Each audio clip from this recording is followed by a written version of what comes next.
Today, we're going to be talking about how to feel a negative emotion. So, the first thing you can actually do is just give yourself space to have whatever feeling you're having.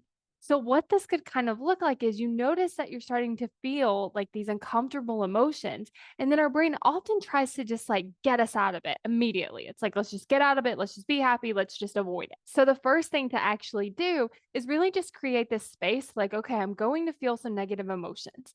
There might be tons of different ones that come up, but I'm open to feeling them. So creating that openness. The next thing you can actually do is just start to kind of name what is coming up. Like I'm feeling sad, I'm feeling fear, I'm feeling worried, I'm feeling disappointed, I'm feeling frustrated. Like whatever those emotions are, just start naming them and start noticing what's happening.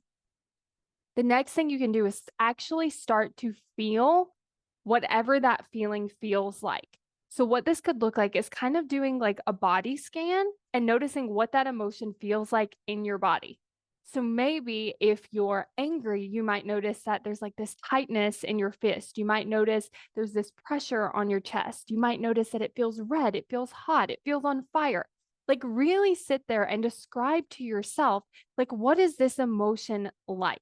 You kind of want to think about it like if I was going to draw the emotion, how would you have to describe it to me? Like you might tell me it's like shaped like a ball and the edges are really smooth and like it's red. I also like to look into like what does the texture feel like? Is it hot or cold? Trying to figure out like the temperature. Is it big or small? Is it moving? Just describe it to yourself the best you can. Now your brain might want to try to like pull you away. Just kind of direct it back to like what does that sensation feel like? And so, as you can kind of sit with that, what can happen is the intensity of it might be up here and it feels like you need to get out of it and it's like hard to manage.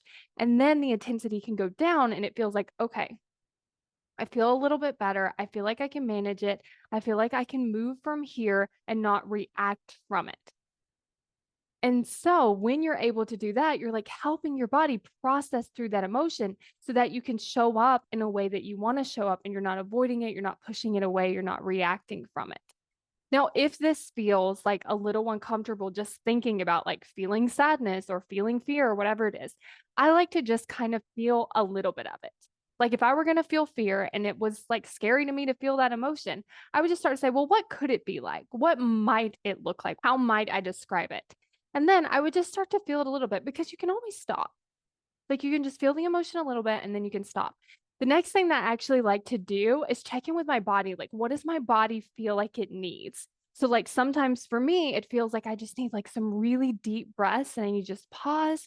I need to have some really deep breaths. Another thing that comes up is like, I just need to move. Like, I feel like I just need to move. I need to run. I need to jump. I just need, and then I just go do those things. So, checking in with your body, like, what does it physically feel like I need to do from this emotion?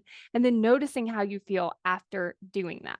And in my course, How to Create Commitment, this is something we're actually going to work on because a lot of times the reason that we're not doing the thing that we want to be doing is because we're avoiding an emotion. So, how can we sit with and process that emotion so that we can actually get the thing done that we want to get done? So, if you're interested in that, then make sure you go to createcommitment.com to sign up for the waitlist.